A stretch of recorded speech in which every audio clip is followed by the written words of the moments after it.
Halo Sobat Garuda yang sudah mendukung timnas Indonesia. Saya mengucapkan terima kasih dan mohon dukungannya lagi, doanya lagi di tandingan saja bisa dapat hasil terbaik. Terima kasih. Hello guys, today we won against South Korea and we go to the semi-final. Let's go! Go to Paris! Writing history. Thank you, fans. Let's go! Come on! Come on!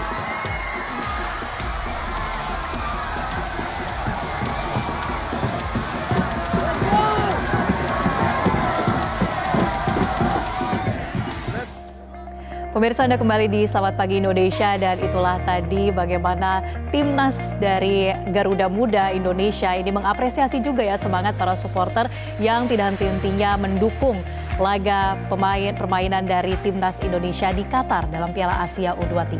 Nah, kita akan lanjutkan perbincangan pemirsa, kita masih akan membahas terkait dengan prestasi timnas Merah Putih di ajang Piala Asia U23 melawan Korea Selatan, yang mana ini menuai kebanggaan tentunya bagi Indonesia.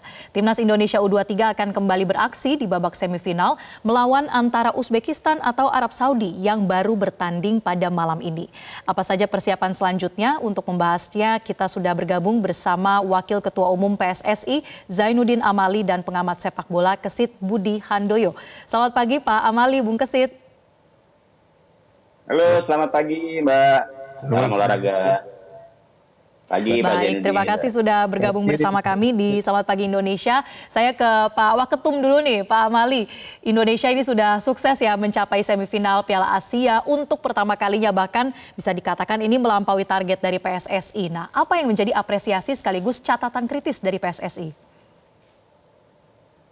Ya, tentu perjalanan panjang dari timnas kita, khususnya yang U23 ini kan bukan sehari dua hari. Kalau kita masih ingat, anak-anak ini terbentuk sejak kita diumumkan menjadi tuan rumah Piala menjadi tuan rumah FIFA Under 20 World Cup waktu itu, dan angkatannya Rizky Ridho yang ada sekarang itu ditempa oleh Coach Sintayong di awal-awal, dan sampailah mereka kepada yang sekarang, termasuk yang Piala Dunia yang gagal juga, itu Hoki Caraka dan kawan-kawan. Satu poin penting yang perlu kita catat bahwa membina prestasi itu nggak bisa sekejap, nggak bisa seperti membalikkan telapak tangan. Ada proses yang panjang yang dibutuhkan. Dan inilah yang terjadi dengan sepak bola Indonesia. Alhamdulillah secara perlahan-lahan sebagaimana blueprint yang kita sudah presentasikan di hadapan FIFA, bagaimana transformasi sepak bola Indonesia kita lakukan, tentu di bawah pimpinan Ketua Umum Pak Erick Thohir dan kami beserta Esko. Dan ini kita akan harus lakukan, tidak boleh berhenti, tidak boleh kita berpuas diri dengan hasil misalnya seperti semalam. Perjalanan kita masih panjang, PR kita masih banyak. Satu hal yang sudah bisa kita selesaikan yakni pertanyaan tentang siapa yang akan menukangi timnas baik senior maupun U23, alhamdulillah sudah terjawab ya. Kemudian bagaimana pembinaan di dalam negeri sendiri di berbagai kelompok umur itu juga harus jalan. Jadi catatan-catatan seperti itu kita jadikan sebagai bahan untuk evaluasi sudah sejauh mana pembinaan usia dini dan lain sebagainya, dan sangat panjang catatannya karena kita tahu bahwa di Asia Tenggara saja ya beberapa saat yang lalu kita sudah tertinggal dari Vietnam, dari Malaysia, kemudian Thailand. Nah, alhamdulillah sekarang secara perlahan-lahan dengan transformasi sepak bola yang kita lakukan, kita mulai bangkit dan kita mulai mendapatkan format pembinaan yang walaupun belum sempurna, tetapi kita yakini itu kita bisa jalankan dan kita konsisten menjalankan itu. Baik. Dan ya. Artinya ini sudah ada hasil yang perlahan-lahan dilihat ya, buah yang dipetik begitu, walaupun perjalanan masih ada tahap-tahap selanjutnya seperti di semifinal dan juga target ke Olimpiade. Nah, kalau berbicara soal sedikit mengevaluasi pertandingan pada dini hari tadi, saya ke Bung Kesit. Bung Kesit, bagaimana sebetulnya membandingkan dua kekuatan ini antara Korea Selatan dan Indonesia? Indonesia yang kalau sebelumnya ini bisa dikatakan tidak diunggulkan, tim debutan pula, tapi kemudian bisa menang. Apa sebetulnya kekuatan Indonesia pada pertandingan tadi? Ya, pertama-tama tentunya apresiasi ya untuk tim U23 Indonesia yang sudah sukses memastikan diri lolos ke babak semifinal. Ini menurut saya ini sebuah hasil yang sangat fantastis ya. Kenapa saya sebut sangat fantastis? Karena memang sebelumnya kita tidak pernah menduga, ya, memprediksi bahwa langkah Indonesia di ajang Piala Asia U23 ini bisa sampai sejauh ini, bisa sampai semifinal. Walaupun memang kita ingat Sinteyong pernah mengatakan dia akan membawa tim ini sampai ke babak 4 besar ya. Tapi saya sendiri sebagai pengamat melihat ya boleh-boleh saja saat itu Sinteyong membuat target gitu ya, punya optimistis yang tinggi bahwa tim ini bisa sampai ke babak 4 besar atau semifinal. Tapi kalau saya melihat sebenarnya hasil bisa lolos ke perempat final aja sudah luar biasa, karena ini debutan ya, ini debutan buat Indonesia, di mana Indonesia menjadi tim anak bawang lah seperti itu yang harus menghadapi tim-tim U23 dari negara-negara Asia yang pengalamannya sudah jauh lebih bagus.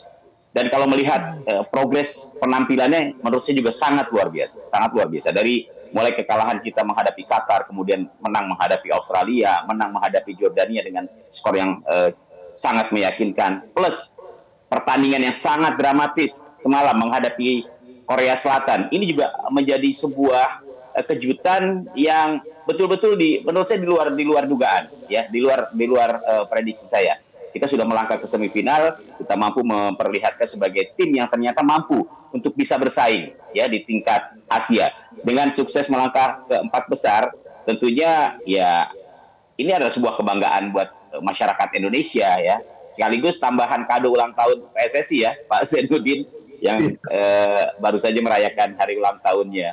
Begitu, Mbak. Jadi secara permainan Indonesia menurut saya sangat baik ya. Ini adalah modal yang sangat bagus untuk kita terus bersaing di level Asia. Nah, Pak Amali tadi sudah disinggung sedikit ya bahwa target dari Sintayong ini sebetulnya cukup tinggi begitu dan akhirnya terbukti bisa sampai ke babak semifinal. Nah, apakah itu berarti juga keputusan PSSI untuk memperpanjang kontrak pelatih STY ini sudah langkah yang tepat? Oh iya, jadi memang ini sudah beberapa waktu yang lalu ya, sebelum masuk Piala Asia di salah satu rapat ESCO, salah satu yang kita bahas tentang siapa pelatih kepala tim nasional senior dan U23. Waktu itu kita bersepakat memberikan sepenuhnya kewenangan untuk memutuskan pada ketua umum. Karena kita tahu bahwa Pak Erick Thohir ini kan pernah mimpin klub besar Eropa, pasti untuk negosiasi, untuk menentukan seperti apa kontrak dengan pelatih, baik memperpanjang Sinteyong atau mengambil pelatih baru dan sebagainya, kita semua percayakan kepada beliau. Nah, dalam perjalanan kan ada target-target, misalnya kita masuk 8 besar, kemudian bahkan Sinteyong kasih target yang di atasnya lagi. Itu yang membuat akhirnya ya sudah, ini kita harus sama-sama menjaga komitmen itu. Dan setelah lihat perjalanan di Piala Asia ini, kemudian Pak Ketum, Pak Erick bicara empat mata, dari hati ke hati dengan Sinteyong sebagaimana yang sudah dipublikasikan di berbagai media, dan mencapai kesepakatan tentu dengan ya PSSI minta apa, Sinteyong minta apa ya, gitu kita rumuskan dalam kesepakatan-kesepakatan itu, sehingga ini harus sama-sama enak, nggak boleh hanya sepihak. Kan ini akan bekerja selama 3 tahun. Memang kalau kita ingat ketika Sinteyong datang pertama, kebetulan waktu itu saya masih jadi Menteri Olahraga, dia sudah sampaikan, saya kenapa pilih Indonesia? Karena kan ada pilihan lain waktu itu, kalau nggak salah China, Bung Kesit ya. Waktu itu ada pilihan lain, tapi kenapa? Karena dia lihat tantangan saya akan besar dan saya ingin membangun sepak bola negara ini. Jadi itu ininya. Makanya kenapa yang Baik. diperbaiki adalah hal-hal dasar ketika itu. Beliau sampaikan anak-anak ini hanya bisa main 45 menit, ada yang cuma 35, PO2 max-nya rendah dan lain sebagainya, itu dibenahi sehingga fisiknya digenjot betul, ada yang sampai muntah-muntah, mengeluh dan lain sebagainya. Tapi itulah cara kita untuk bangkit, memang kita harus kerja keras. Nah, dari Baik. perjalanan itu dinilai pantas dia untuk kita perpanjang. Oke, kita masih akan membahas terkait terutama persiapan untuk menghadapi laga semifinal dan target untuk bisa memperoleh tiket ke Olimpiade Paris 2024 juga. Tapi usai jeda, Pak Amali dan Bung Kesit, pemirsa tetaplah bersama kami di Selamat Pagi Indonesia. Pemirsa, terima kasih Anda masih di Selamat Pagi Indonesia. Kami lanjutkan perbincangan, saya ke Bung Kesit. Bung Kesit, kalau kita menatap laga semifinal di depan, ini antara Uzbekistan atau Arab Saudi yang akan berhadapan dengan Indonesia. Nah, bicara soal kesiapan Timnas Garuda, ini apa yang menjadi kekurangan mungkin di laga-laga sebelumnya? Misalnya apakah masih ada kesalahan yang dilakukan sehingga menguntungkan lawan? Ini apa yang perlu diantisipasi? Iya, pastinya bahwa laga berikutnya menghadapi pemenang antara Uzbekistan dan Saudi Arabia akan jauh lebih berat ya. Tapi kalau kita melihat bagaimana tim-tim yang bisa lolos sampai ke babak 4 besar, berarti secara penampilan kekuatan mereka kan sudah teruji ya, dari mulai babak fase grup kemudian babak knockout di perempat final semalam. Dan kalau bicara kekurangan, saya pikir saya tadi katakan bahwa Indonesia memperlihatkan progres yang baik ya dari pertandingan pertama, kedua, ketiga dan pertandingan berikutnya. Bahwa kekurangan di setiap pertandingan itu pasti terlihat, kesalahan di setiap pertandingan itu pasti terlihat. Mungkin berbeda-beda ya, kesalahan lawan tim A seperti apa, lawan tim B seperti apa. Tapi secara umum kalau saya melihat bagaimana performa tim nasional Indonesia, memang lagi-lagi yang harus menjadi perhatian adalah bagaimana ketika kita mendapatkan serangan balik cepat dari lawan ya. Jadi lini pertahanan ini memang betul-betul harus bisa mengantisipasi lebih baik serangan lawan.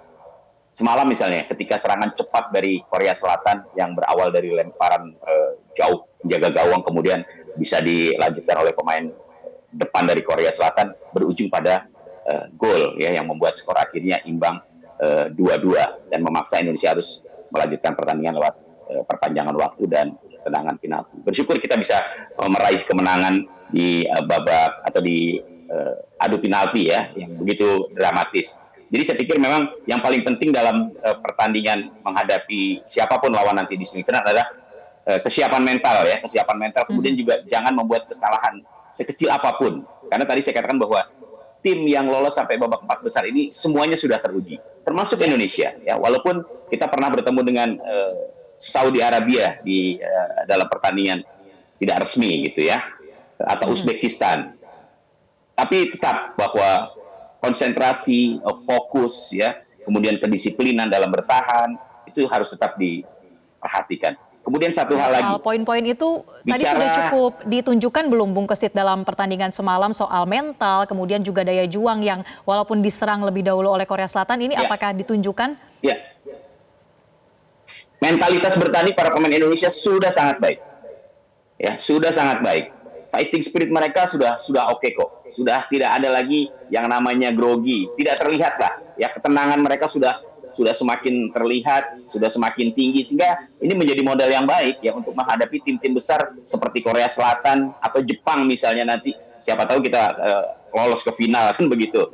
Siapapun lawannya. Tapi bahwa Indonesia memperlihatkan sebuah progres yang sangat meyakinkan itu iya. Bahwa ada kesalahan di setiap pertandingan itu pasti ya, tinggal kita meminimalisir itu, dan saya yakin Sinteyong sudah lebih tahu apa kesalahan-kesalahan yang masih harus diperbaiki, celah mana yang kemudian harus ditutup supaya tidak dimanfaatkan oleh tim lawan. Jadi saya pikir mental bertandingnya sudah oke, secara penampilan juga sudah oke, fisik pun saya lihat juga 90% para pemain Indonesia fisiknya oke. Kita lihat bagaimana kemarin dalam perpanjangan waktu ternyata juga masih mampu memberikan sebuah penampilan yang meyakinkan. Begitu, Mbak. Baik.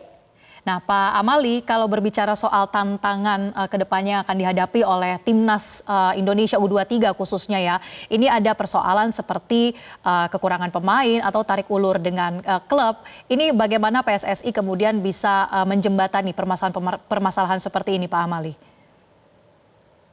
Iya, memang kemarin sempat kita dengar itu ya. Nah, untuk saya beri contoh untuk musim liga yang di dalam negeri ke depan, kita akan sesuaikan dengan semua kalender yang sudah kita jadwalkan, kita agendakan, baik itu kualifikasi Piala Dunia sampai ke tingkat AFF. Kemudian kita akan pilih skala prioritas. Kita akan tentukan bagaimana SEA Games, bagaimana Asian Games. Apakah kita akan menurunkan pemain-pemain yang level mana dan sebagainya. Nah, itu masih dalam pembahasan. Kan nanti kita ada kongres biasa juga kan, kongres tahunan. Nah, kita akan formulasi itu dengan sebaik-baiknya. Dan memang kita ini pemain sebagaimana yang pernah disampaikan oleh Ketua Umum, minimal kita ini butuh 150 pemain. 150 pemain itu hitungannya begini. Di tingkat senior itu 2 kali, di tingkat U23 3 kali, di tingkat U20 4 kali, dan di tingkat U17 5 kali. Kalau di jumlah sekitar segitulah. Sehingga begitu ada yang tidak bisa main, baik tidak diizinkan dan lain sebagainya, bisa langsung terisi gitulah. Tetapi yang paling mungkin untuk kita bisa atur sendiri adalah kompetisi internal. Kami sudah bicara dengan LIB, mereka juga akan siap, kita berdiskusi, kita menyusun agenda bersama-sama sehingga mudah-mudahan tidak terjadi seperti yang kemarin, harus menghentikan liga yang sedang berjalan karena ada kebutuhan kita untuk ke Piala Asia dalam rangka persiapan untuk Olimpiade. Nah, itu mudah-mudahan tidak terjadi lagi. Ini seperti yang saya sampaikan, PR kita masih sangat besar, sangat banyak. Kita harus lakukan itu, tapi harus konsisten. Kita harus konsisten, jangan semangat kemudian hilang lagi. Nah, itu yang membuat akhirnya pembinaan kita itu terhenti. Satu-satunya cabang olahraga yang punya Inpres itu hanya sepak bola. Ya, Inpres nomor 3 tahun 2019, Inpres tentang percepatan pembangunan persepak bolaan nasional. Luar biasa, dukungan dari pemerintah, dukungan dari Presiden Pak Jokowi, apalagi Pak Prabowo sangat suka bola juga, kita harapkan untuk dukungan yang luar biasa. Nah, memang kembali lagi kepada kami, para pengurus federasi ini, memang harus bisa mengakselerasi kerja-kerja kita di PSSI dengan tentu membuka diri terhadap berbagai masukan, termasuk para pelatih, para pengamat, Bung Kesit dan teman-teman. Kita sangat terbuka untuk menerima itu sehingga kita ini bekerja untuk sepak bola Indonesia. Ya, kita bekerja untuk sepak bola Indonesia, tentu ya bukan hanya pengurus PSSI yang hanya mau didengar gitu loh. Kita mau mendengarkan semua. Mbak, saya ini salah satu yang sudah memutuskan meninggalkan sebagai Menteri Olahraga, milih untuk ngurus sepak bola. Jadi ya itu tanda kita keseriusan untuk mengurus kecintaan sebagian besar rakyat Indonesia, karena data menunjukkan di atas 70% orang Indonesia itu suka bola. Nah, maka kita harus urus dengan baik apa yang menjadi kesukaan dari rakyat kita sendiri itu. Oke, terakhir ke Pak Amali, apa yang kemudian akan terus didorong oleh PSSI untuk memajukan sepak bola tanah air? Karena ini kan menjadi suatu pencapaian begitu ya, mencetak sejarah di Piala Asia. Apa yang menjadi catatan dari PSSI untuk pengembangan sepak bola tanah air, Pak Amali? Ya, banyak kekurangan kita. Misalnya dari segi pelatih, kita itu dari jumlahnya dibanding negara-negara lainnya, kita masih jauh tertinggal bila bisa dibandingkan dengan persentase jumlah penduduk lah, misalnya begitu ya. Itu baru dari sisi kuantitas, belum dari sisi kualitas. Bagaimana wasit, bagaimana pembinaan usia dini, bagaimana anak-anak di sekolah-sekolah sepak bola itu mendapatkan kurikulum sepak bola yang benar dan dilatih oleh pelatih yang benar. Nah, ini akan berujung kepada terbentuknya sebuah tim nasional yang tangguh, baik senior, U23, U20, dan U17. Kemudian kompetisi-kompetisi yang dulunya ada, nah kita misalnya Suratin, itu kan di beberapa kelompok umur, kemudian EVA ya, itu juga kita dorong terus supaya klub-klub tetap melakukan pembinaan usia dini, tidak hanya dia ingin mengambil dari yang sudah jadi di klub yang ada. Nah ini kita masifkan, tapi memang ini pekerjaan besar dan terus terang ini butuh biaya besar. Tidak sedikit yang kita sumber daya yang kita butuhkan kalau kita mau jalankan program ini. Pembinaan menjadi kunci utama itu. Sejak usia dini sampai di kelompok-kelompok umur kita harus lakukan, itu mutlak harus kita lakukan.